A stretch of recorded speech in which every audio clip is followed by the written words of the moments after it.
নমস্কার, আমি তরুণ ঘোষ। আমাদের আগে একটা রেডিওটাতে অনুষ্ঠান হতো ভুলে বিছড়ে গীত।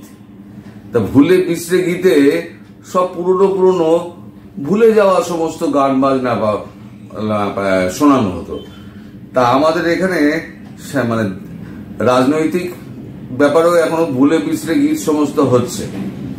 এই ভুলে বিছড়ে গীতে এখন আবার পাকিস্তান এখন যোগ দিয়েছে বাংলাদেশে। ভুলে বিছড়ে গীত 52 বছর যেটা 71 সালে যেটা ছেড়ে গেছিল, এখন সেই ভুলে বিছড়ে গীতকে এখন গলায় জড়িয়ে ধরার জন্য এখন উঠে পড়ে লেগেছে। আর বাংলাদেশিরাও লাফাচ্ছে একদম। আমার পুরনো ভাই এসে গিয়েছে আমাদের পাশে।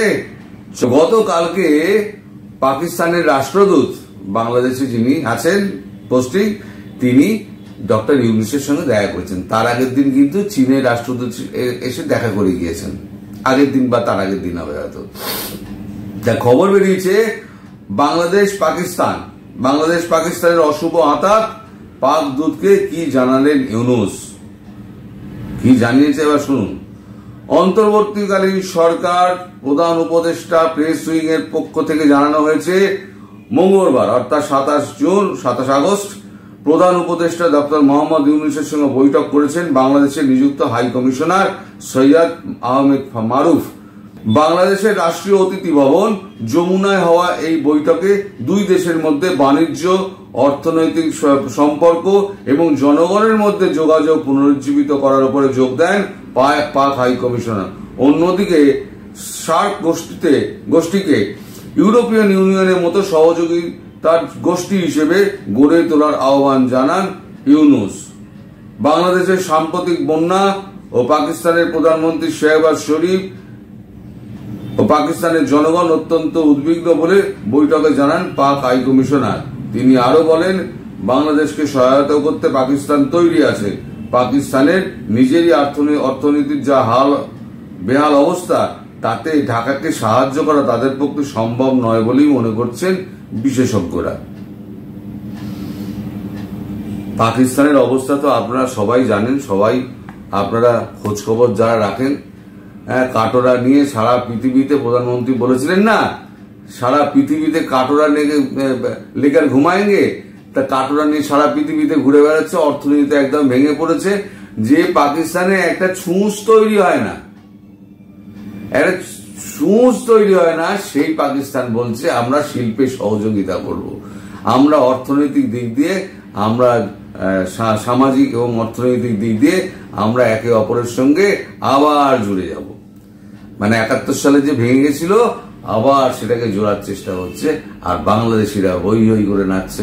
এরা তো খবর রাখে না যে পাকিস্তানের বর্তমান হাল কি। সেই খবরটা যদি রাখতো তাহলে পরে কিন্তু এত নাচানাচি করতো না।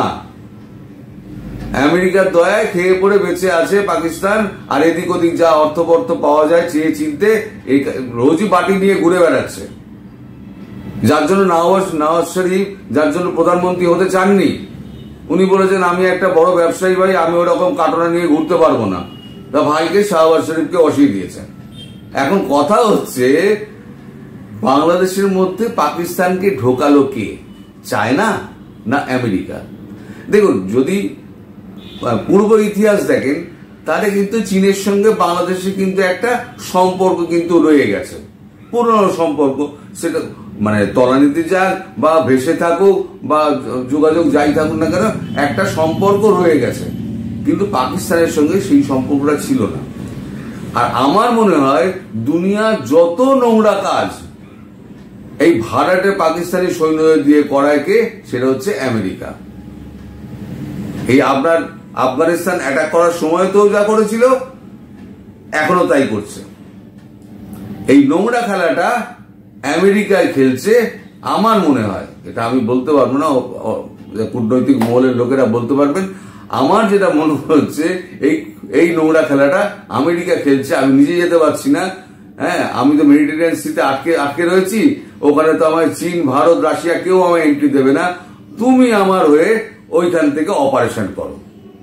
আমার মনে হচ্ছে এই সেই অপারেশনের একটা ফাইনাল শেপ নিতে যাচ্ছে এই বৈঠক। এখন এই বৈঠকে পরে কি অবস্থায় এসে দাঁড়াবে সেটা ভবিষ্যৎ বলতে পারবে। তবে এই যে পাকিস্তান বাংলাদেশের সঙ্গে যোগাযোগ করছে, ভারতের কিন্তু কান খাড়া হয়ে গেছে। যদিও বা বাংলাদেশ বাঁচত, কিন্তু এই যে পাকিস্তান ঢোকার চেষ্টা করছে, বাংলাদেশ কিন্তু আর বাঁচবে না। আমি বলে দিচ্ছি, আপনি লিখে রেখে দিন, বাংলাদেশকে আর রেয়াত করবে না। মোদীজি চুপচাপ বসে বসে দেখছিলেন, ঠিক আছে কদ্দূর যায় দেখি, কদ্দূর যায় দেখি, কদ্দূর যায় দেখি। হ্যাঁ, এখন আর দেখা টাকার সময় নেই। পাকিস্তান যখন পা ফেলেছে, পাকিস্তানের পা ফেলা মানে আমেরিকার পা ফেলা। তাহলে আমেরিকা একটা পা ফেলেছে এশিয়ান কান্ট্রিতে, একটা পাকিস্তানে, আর একটা পা ফেলতে যাচ্ছে বাংলাদেশে। তাহলে দুটো পায়ে যদি দাঁড়ায় তাহলে পরে জোটটা ভালো পাবে। সেক্ষেত্রে রাশিয়া, ভারত এবং চীন একত্রে কিন্তু এই তিন শক্তি কিন্তু এবার বিরোধিতা করতে শুরু করবে, মিলিয়ে নেবেন। এ তো গেল পাকিস্তানের কথা। এবার বাংলাদেশিদের কথায় আসুন। বাংলাদেশিরা এইবারেতে উদ্বায়ু হয়ে নাচছে তো বটেই, কিন্তু পাশাপাশি ভারতে ঢোকার কিন্তু চেষ্টা কিন্তু অনবরত চালিয়ে যাচ্ছে। আর ভারত কি করছে, যত সীমান্ত আছে সীমান্ত অনুযায়ী ধরে সমস্ত কাঁটাতারের বেড়া সমস্ত লাগাচ্ছে। এই কাঁটাতারের বেড়া লাগাতে গিয়ে একটা সীমান্ত সংঘর্ষ হয়েছে। সেটা হচ্ছে, আমি আপনার খবরটা পড়ে শোনাই। সীমান্তে কাঁটাতারের বেড়া দিতে গিয়ে বাংলাদেশি জঙ্গিদের হামলার মুখে অটল বিএসএফ। এটা গত 27 তারিখে খবরটা হয়েছে অনলাইনে, আজকে কাগজে বেরিয়েছে। সীমান্তে অনুপ্রবেশ রুখতে কাঁটাতারের বেড়া ও আলো লাগাতে গিয়ে বাংলাদেশি জঙ্গিদের হামলার মুখে পড়লেন বিএসএফ জওয়ানরা। কোচবিহারের মেঘলিগঞ্জ সীমান্তে ভারতীয় সীমান্তরক্ষী ও গ্রামবাসীদের লক্ষ্য করে সীমান্তের ওপার থেকে থাকা জঙ্গিরা পাথর বৃষ্টি করে বলে অভিযোগ। তবে যাবতীয় বাধা উপেক্ষা করে কাজ চালিয়ে যাচ্ছে বিএসএফ। কাঁটাতারের বেড়া দেওয়া শুরু করেছে বিএসএফ। কোচবিহারের মেঘলিগঞ্জ সীমান্তের বাগডোগরা, ফুলকা ডাবরি, বুল্লারডাঙ্গা ও নাকারের বাড়িতে জরুরিকালীন ব্যবস্থা হিসেবে বিদ্যুতের আলোর ব্যবস্থা করেছে বিএসএফ। আর তাতেই আপত্তি সীমান্তের ওপারের বসবাসকারীদের। অভিযোগ, বিএসএফ নিযুক্ত ঠিকাদারদের কর্মীরা সেখানে কাজ করতে গেলেই ইট বৃষ্টি করছে ওপারের জঙ্গিরা। বিএসএফ সূত্রে জানা গিয়েছে, 3 বিঘা করিডোর লাগোয়া দহগ্রাম আংরাপোতা সীমান্তে প্রায় 15 কিলোমিটার কাঁটাতারের বেড়াহীন, সেখানে অস্থায়ী বেড়া দিতে গিয়ে হামলার মুখে পড়তে হচ্ছে সেনাবাহিনীকে, বিএসএফকে। তার মানে ওই জায়গাগুলো ফাঁকা রাখো, আমরা ওই জায়গা দিয়ে যাতায়াত করব, ভারতে ঢুকবো। আমার জায়গা আমি ঘিরতে পারবো না, সেটা বাংলাদেশিদের জন্য খুলে রাখতে হবে। বাবুরা আসবেন, বাবুরা যাবেন, নিজেদের মতো সংসারপাতি এখান থেকে আগে নিজে আসবেন, তারপর সংসারের স্ত্রী কন্যা সমস্ত নিয়ে আসবেন। এখানে এসে তো আপনারা সবই জানেন, এখানে এসে আধার কার্ড আর রেশন কার্ড তৈরি করা তো এখানে কোনো ব্যাপার না। ও তো জল ভাত, টাকা নিয়ে আসবে, আপনার দেবে, পুজো মন্দিরে পুজো দেবে, আর সমস্ত কিছু কাজ হয়ে যাবে। তা এই করে আস্তে আস্তে বাংলাদেশিরা পশ্চিমবঙ্গে প্রথমে ঢুকছে, তারপর সারা ভারতবর্ষে ছড়িয়ে যাচ্ছে।